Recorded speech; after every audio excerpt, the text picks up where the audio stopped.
சாபங்கள் மொத்தம் 13 வகையான சாபங்கள் இருக்கிறது என்றால் உங்களால் நம்ப முடிகிறதா? அவற்றை ஒவ்வொன்றாக பார்க்கலாம்.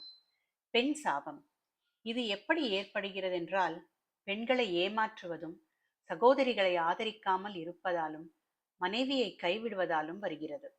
பெண் சாபம் ஏற்பட்டால் வம்சம் அழியும். பிரேத சாபம். இறந்த மனிதனின் உடலை வைத்துக்கொண்டு அவரை இழிவாக பேசுவதும், அவருடைய உடலை தாண்டுவதும், பிணத்தின் இறுதி காரியங்களை செய்ய விடாமல் தடுப்பதும், இறந்தவரை வேண்டியவர்கள் பார்க்க அனுமதி மறுப்பதும் பிரேத சாபத்தை ஏற்படுத்தும். பிரேத சாபத்தால் ஆயுள் குறையும். பிரம்ம சாபம். நமக்கு வித்தை கற்றுக் கொடுத்த குருவை மறப்பது, வித்தையை தவறாக பயன்படுத்துவது, மற்றவர்களுக்கு சொல்லிக் கொடுக்காமல் ஒரு வித்தையை மறைத்து வைப்பது, இவ்வாறான காரணங்களால் பிரம்ம சாபம் ஏற்படுகிறது. பிரம்ம சாபத்தால் வித்யா நஷ்டம், அதாவது படிப்பு இல்லாமல் போகும். சர்ப்ப சாபம். பாம்புகளை தேவையின்றி கொல்வதாலும் அவற்றின் இருப்பிடங்களை அழிப்பதாலும் சர்ப்ப சாபம் உண்டாகும்.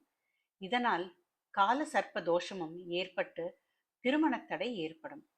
பித்ரு சாபம். முன்னோர்களுக்கு செய்ய வேண்டிய திதி மற்றும் தர்ம காரியங்களை செய்யாமல் மறப்பதும், தாய், தந்தை, தாத்தா, பாட்டி போன்றோரை உதாசீனப்படுத்துவதும், அவர்களை ஒதுக்கி வைப்பதும் பித்ரு சாபத்தை ஏற்படுத்தும்.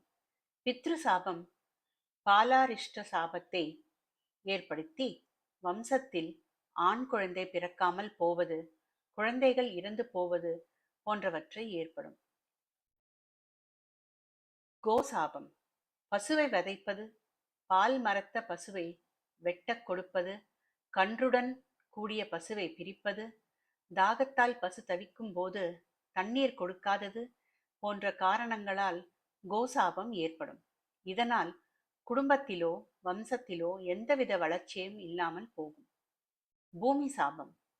ஆத்திரத்தில் பூமியை சதா காலால் உதைப்பதும், பாழ்படுத்துவதும், தேவையற்ற பள்ளங்களை உண்டு பண்ணுவதும், அடுத்தவர் பூமியை பறிப்பதும் பூமி சாபத்தை உண்டாக்கும்.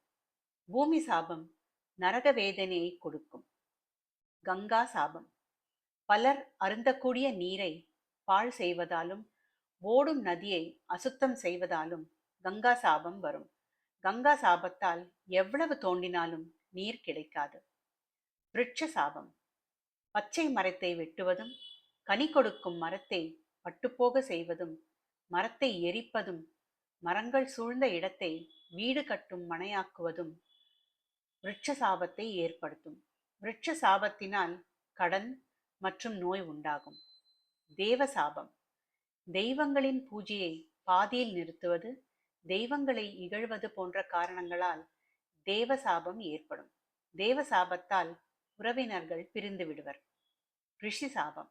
கலியுகத்தில் ஆச்சாரிய புருஷர்களையும் உண்மையான பக்தர்களையும் அவமதிப்பது போன்றவற்றால் ஏற்படும். ரிஷி சாபத்தால் வம்சம் அழியும். முனி சாபம்.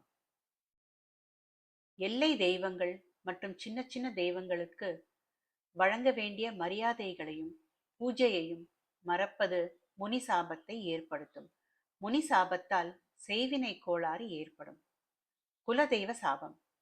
இது நமது முன்னோர்கள் பூஜித்த தெய்வத்தை மறக்காமல் இருப்பது. குலதெய்வ சாபத்தால் குடும்பத்தில் ஒருபோதும் மகிழ்ச்சி ஏற்படாமல் போகும்.